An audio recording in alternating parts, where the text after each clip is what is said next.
Can you support the federal legislation, Bill C-14, as it exists right now before you in the Senate?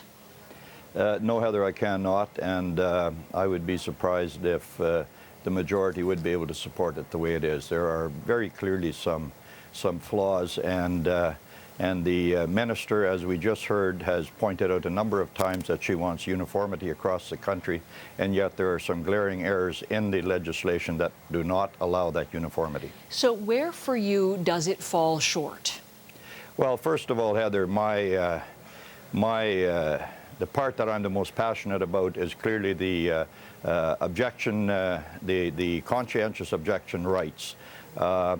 Clearly, right now, provinces across the country all can implement their own conscientious rights protection, and I have been strong in saying we need a bill that allows that conscientious protection, and we are wanting to put an exemption into the criminal code to allow that.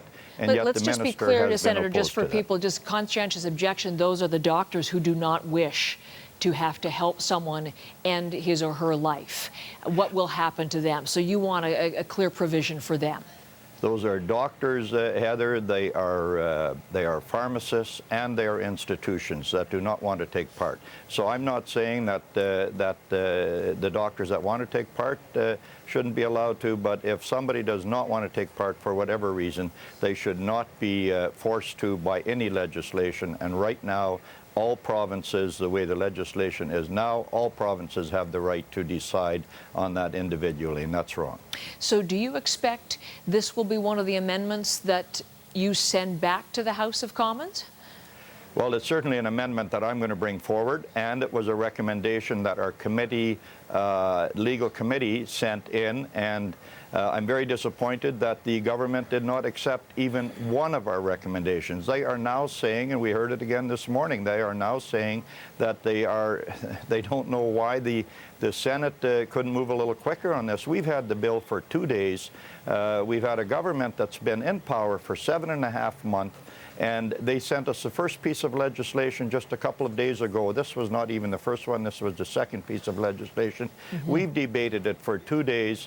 The Prime Minister and his government has been clear that they want an independent Senate, and yet now we hear the minister saying that we could have somehow done this in a 2-day period. And that's just simply unacceptable.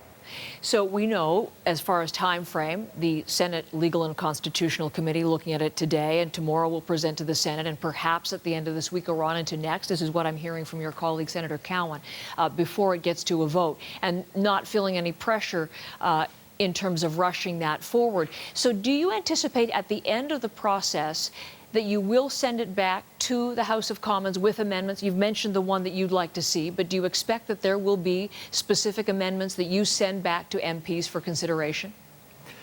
Without a doubt, Heather, there will be amendments that we send back. I'm very hopeful mine will be one of them, but there will be amendments.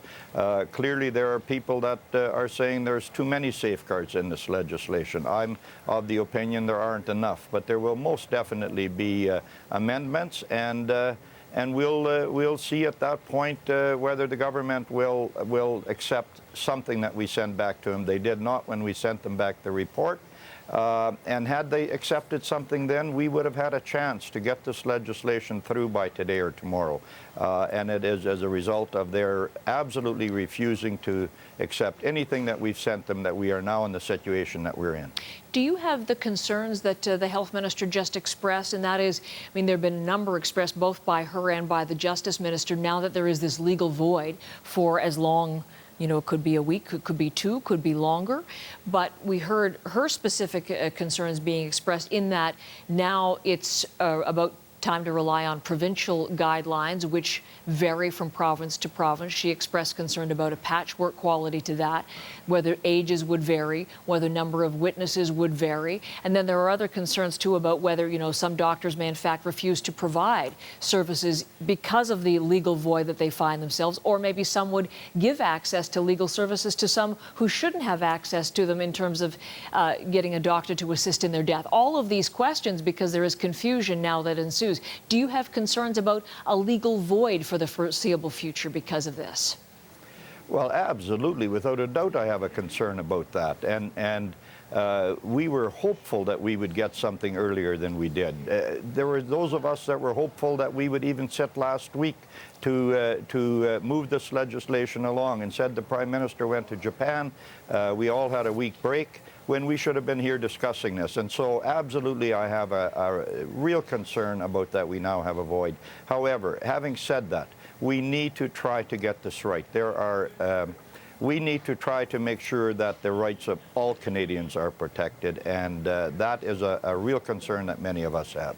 I'm wondering, we've heard from your colleagues both in the House and as well from your fellow Senate colleagues in terms of the personal wrestling that they're doing as they deal with this very challenging issue.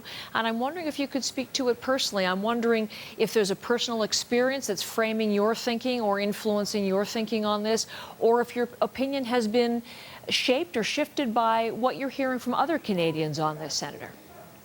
Heather, this is in all likelihood the most important and difficult piece of legislation that I will certainly ever be involved in, and I have spent certainly in the last weeks many sleepless nights wrestling with this. Yes, I have personal experiences. A good family friend died of ALS just a little over a year ago, and her family saw her suffer at that point. I've relayed in a speech that I did about a young lady that tried to commit suicide twice, who is now leading a very productive life. And so there are situations on both sides of this, and we need to make sure that we don't pass judgment till we walk a mile in an individual's shoes. However, it is a piece of legislation that is serious to, I think, every senator and certainly every Canadian. And so again, we need to get it right. And at the end of the day, many of us will struggle to stand in that chamber and vote for anything that deals with aiding in suicide. I certainly will. Senator Plett, a pleasure to have you on the program this morning. Thank you very much.